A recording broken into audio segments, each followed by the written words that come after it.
Everyone. So we're reacting to an article from Game Rant. I wanted to do this because I haven't heard this argument done too much. So I was like, you know what? That's the kind of video we want to do is talk about something maybe we didn't see or. And so here's the headline. Things Black Ops 7 does better than any other Call of Duty game, right? So this isn't an article from Game Rant from Jake Fillery. So we're going to read this through. We're going to go through what he says. So the first thing he says is a reason to play the campaign after the credits. Endgame is an exciting mode that involves DMC. The co-op campaign for Black Ops 7 isn't exactly something to rave about, and that's been the general consensus among anyone who's played or even seen it. However, once the credits roll after a short few hours of story missions, players can enter the end game.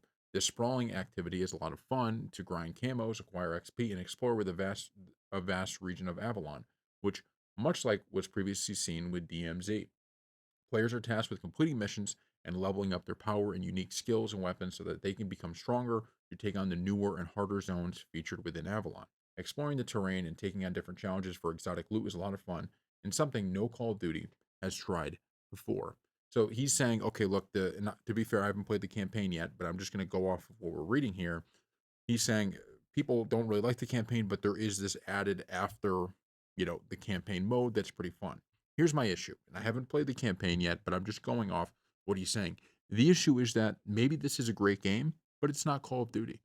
Go back to all the great Call of Duties. They all have the same type of campaign, which is something that has some basis in either whether it's history or even when we are going into the future, that feels like a military campaign. The bottom line is getting loot is not really a Call of Duty thing, right? That's not what people want to play the campaign for. And so I get what he's saying here of, hey, this is actually kind of fun after the fact, but you have to make a great game within the theme of the type of game you're making. You can't be like, okay, we're a Call of Duty game, but we're going to make this.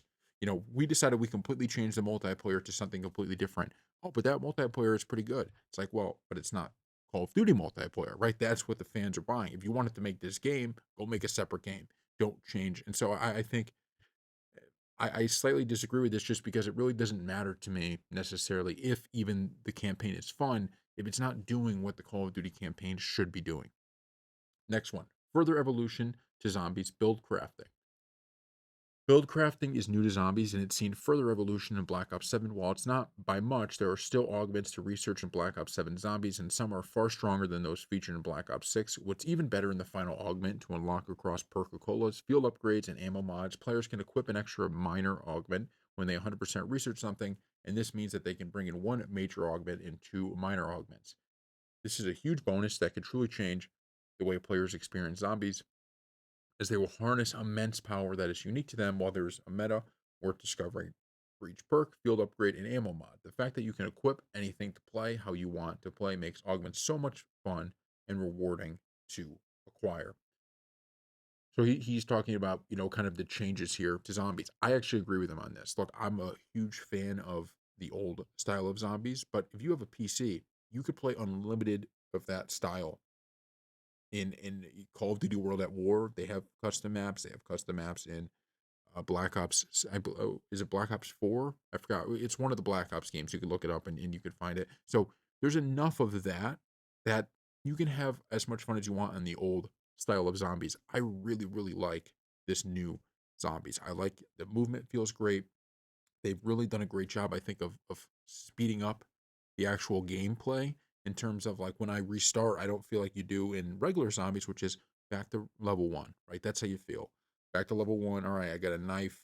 First round, this really flows well. And I haven't played a ton of the zombies yet. I played a few games, not a ton of it yet, but so far I've really enjoyed that. And I played a ton of the beta. So I do agree with this. I think the zombies. I'm not saying this is the best zombies they've ever had, but I think it is a lot of fun.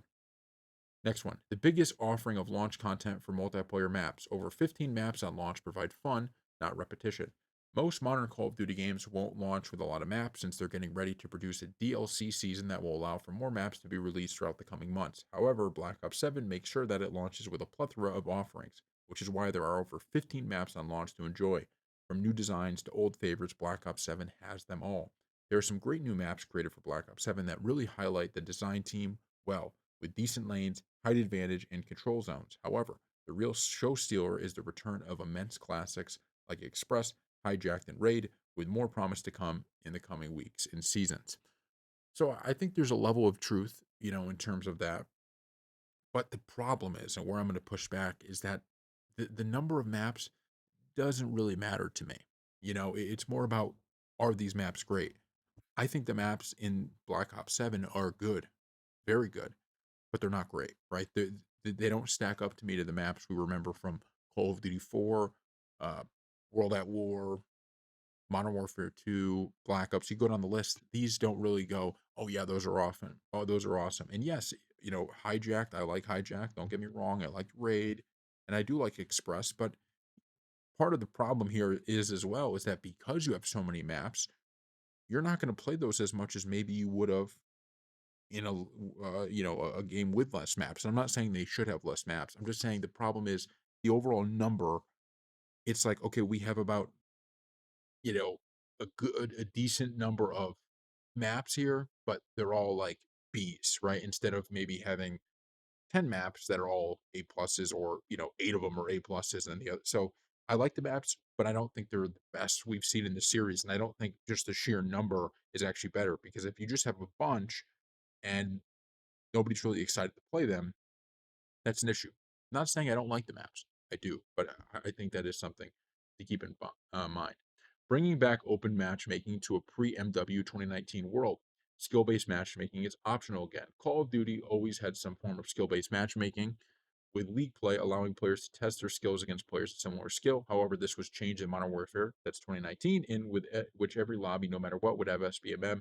This meant that players could perform exceptionally well in one game and then get demolished the next.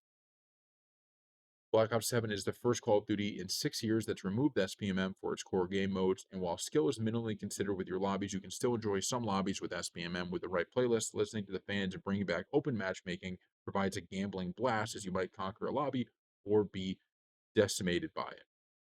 I just don't, so if we go back to the headline of this article, things Black Ops 7 does better than any other Call of Duty game, it this is something that all the other Call of Duty games just had, and they probably did do them better, to be completely honest with you, right? Because there's still people questioning whether this is a full removal in any way, shape, or form of SBMM from the non-SBMM playlist. So I just, this is a good thing, right? This is a positive, but the matchmaking, I don't think is better than Call of Duty 4. I don't think it's better than Modern Warfare 2. In fact, the whole playlist system, although it has its benefits, in another way, I do miss just saying, "Look, I'm going to load up Domination," or "I'm going to load up," or there's a hard point back then, but there's a world in which, it's like the playlist system has kind of created a different type of matchmaking that I definitely think the matchmaking back in the day was still better than we get it in Black Ops 7. But if you said, is it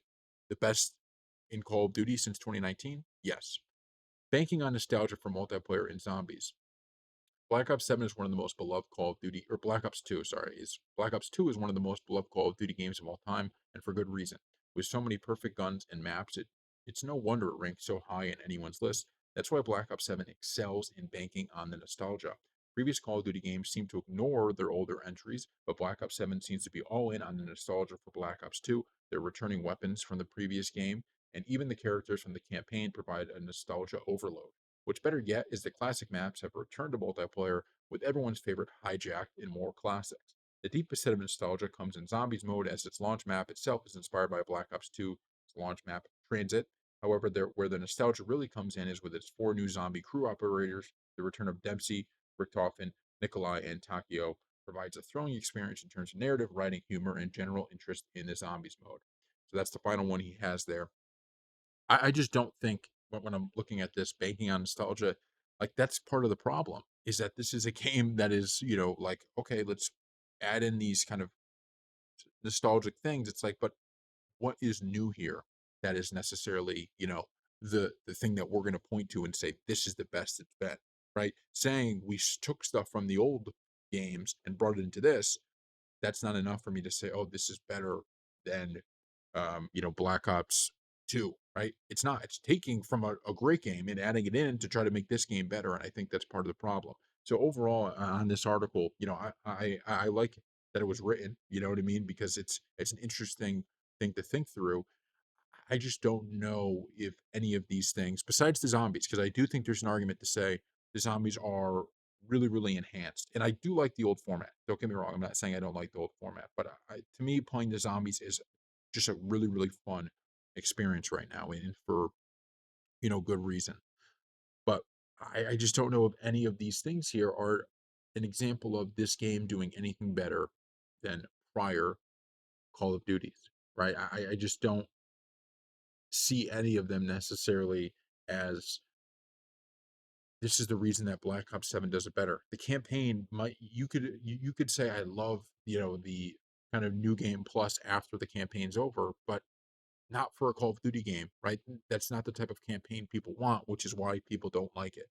So, thank you all for watching, and please go check out this article from Game Rant. They have obviously a lot of good articles on their site, but this is one, go put it in the comment section, talk about it. If you agree, disagree, this is a really, really great article, and I thought it's something that, you know, perked my interest. We'll see you next time.